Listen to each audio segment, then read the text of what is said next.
In this video, we're going to be talking about how to fix Tidal download not working. So let's get straight into the video. So if you can't download songs, albums, or playlists on Tidal, then try these proven solutions. The first thing you want to do is check your internet connection. Make sure that you have a stable internet connection and try switching between your Wi-Fi and your cellular data.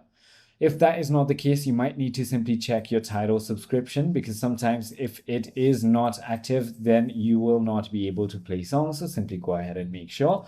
Another thing you want to do is make sure that you have enough storage space on your device and clear unnecessary files if needed. Again, if that is not the case, you might need to simply go ahead and select a lower download quality and try again for the download.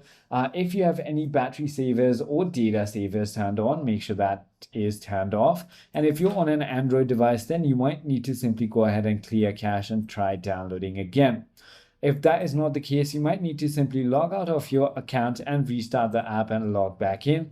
If none of it works, then you might need to either update the Tidal app or remove and re-download the Tidal songs or even the application itself.